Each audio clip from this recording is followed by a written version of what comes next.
কলেজতে যায় science arts commerce যিয়ে লয় তো মোৰো ক্লাছ 10 পাছ কৰিলোঁ তেতিয়া মোৰ অপশ্যন আহিছে প্ৰথম মোৰ ফাৰ্ষ্ট অপশ্যন আছিল arts second science third suicide আৰু ফ'ৰ্থ সায়েন্স আছিল সৰি প্ৰথম arts second commerce third suicide আৰু ফ'ৰ্থ সায়েন্স আছিল কাৰণ মই সৰু থাকোঁতে সিদ্ধান্ত কৰিছিলোঁ মই ফেশ্বন ডিজাইনাৰ হ'ম কাৰণ মই সৰু থাকোঁতে এপ টিভি চোৱা আছিলোঁ তেতিয়া মই মাকক ক'লো মই মা এইটোৱে হ'ম জীৱনত যদি কিবা হ'ব খোজো মায়ে কৈছে নাই বেটা তই তাতে গেলি কে হৈ যাবি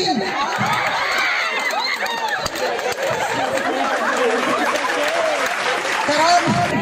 তেতিয়া মায়ে মোক চায়েন্স ল'বলৈ বাধ্য কৰিলে কাৰণ আমাৰ দেশত যেজনতকৈ আনএমপ্লয়ড ভাঙাৰুৰ সন্মান বেছি চ' আমি চায়েন্স ল'লো দেউতাই মোক IITৰ কাৰণে টিউশ্যন দি দিলে মই টিউশ্যন ল'লো কিন্তু দেউতাই নাজানে মই ছাৰৰ ভৰিত ধৰিয়ে ফাৰ্ষ্ট ইয়াৰ পাছ কৰিছোঁ হাই ছেকেণ্ডাৰী তো আপোনালোকে চবেই গম পায় আমাৰ কেমেষ্ট্ৰিত এটা এক্সপেৰিমেণ্ট আছে টাইট্ৰেশ্যন চবেই জানেনে যোনে যোনে নাজানে গুগল কৰি ল'ব কাৰণ ময়ো নাজানো তাৰমানে থুলমূলকৈ ফ্লাক্স এটাত গ্লাছৰ টিউব এটা সোমাই পানীখিনি পিং কৰিব লাগে সেইটো হ'ল টাইট্ৰেশ্যন চ' মই একদম মোৰ অবজেক্টিভ ক্লিয়াৰ আছিল মই ৰিডিং মুখস্থ কৰি যাম তাতে কিবা এটা যোগাৰ লগাই পানীখিনি পিং কৰি দিম চ' সেইমতে মই অলপ লিকুইড এটা পিংক কালাৰৰ লৈ গ'লোঁ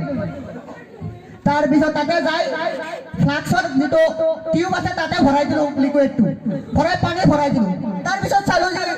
টিউবটোৰ তলত পৰি আছে লিকুইডটো আৰু পানীখিনি ওপৰত তেতিয়াতো বৰ জানাত পৰি গ'লোঁ কি হ'ল এইটো তেতিয়া লাহে লাহে এনেকৈ হিলাই আছোঁ একো হোৱা নাই তেতিয়া ক্লাছত যি লেবত যে ঘূৰি থাকে কি নাম তাৰ বিয়াৰৰ না লেব এছিষ্টেণ্ট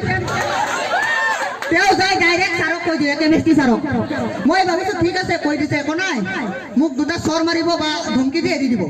কিন্তু ছাৰে কি কৰিলে ক্লাছৰ সকলোৰে সন্মুখত মাতি দিলে কৈ তুমি কি কৰি আছিলা কোৱা তো মই কি কৰোঁ নিজৰ মূৰ্খামিটো চবৰ আগত গাঁৱতে ইগোটো হাৰ্ড হয় ন চবৰ আগত কওঁতে বহুত অপমান হ'ল বহুত হাৰিলে তেতিয়া মই এটা দৃঢ় বিশ্বাস ল'লোঁ প্ৰতিজ্ঞা মই তামাম ভালকৈ পঢ়িম ক্লাছত টপাৰ হৈ দেখাম সেইমতে মই প্ৰিপাৰেশ্যন কৰিলোঁ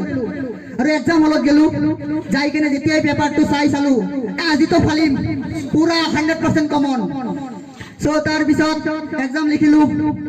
বহিলোঁ আৰু মই 15টা এক্সট্ৰা চিট লৈছোঁ ক্লাছৰ চবে ভাবিছে আজি ই টপ কৰিব ইয়ে টপাৰ আৰু মোৰ মাজতো টপাৰ মানে এটিটিউড আহি গৈছে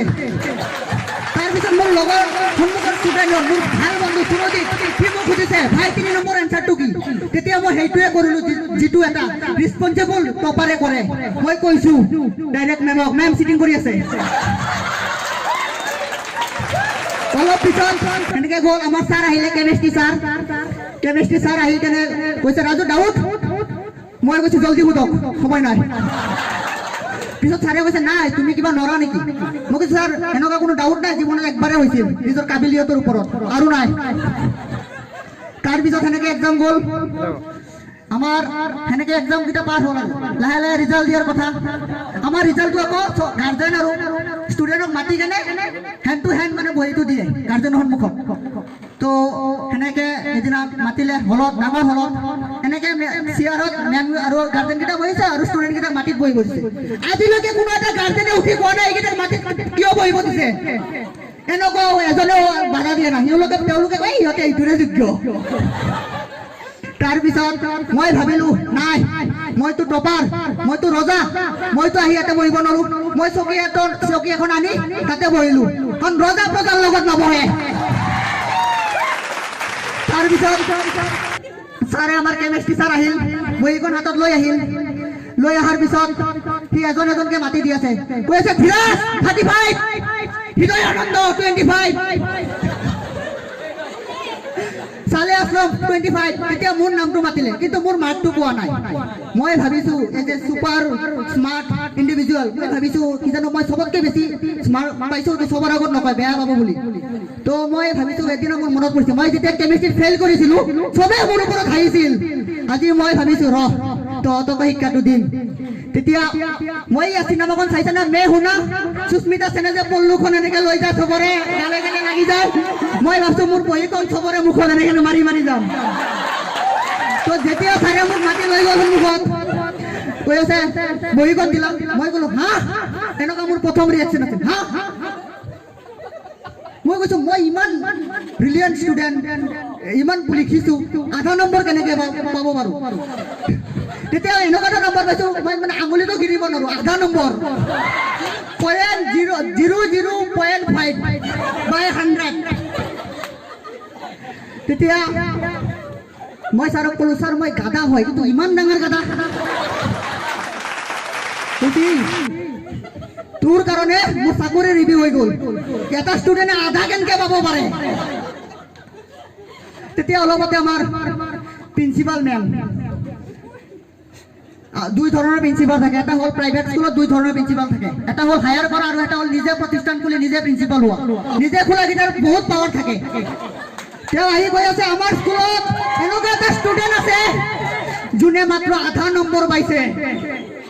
মই কিন্তু তেতিয়া গম পাওঁ যে প্ৰিন্সিপালে চবৰ নাম নাজানে মই লাহেকে বহি থাকিলো উঠা নাই কিন্তু তাৰ মাজত এটা হাৰামী এটাই কয় এইটো মেম আধা নম্বৰ পোৱা উপায় নাপাই উঠি গেলো প্ৰিন্সিপালে কয় ইয়াৰ গাৰ্জেন কোন আহিছে এই নালায়কটোৰ গাৰ্জেন কোন আহিছে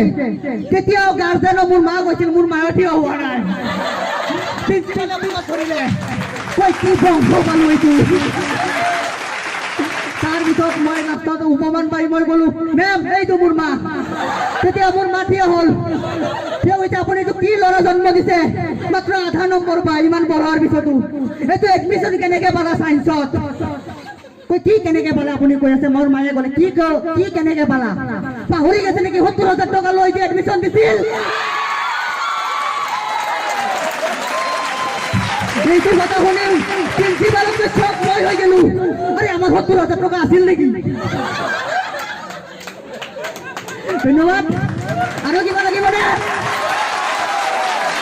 ঠিক আছে গাইজ জীৱনত Hi guys, please like, share and subscribe my channel DS Raju and also press the bell icon for more videos.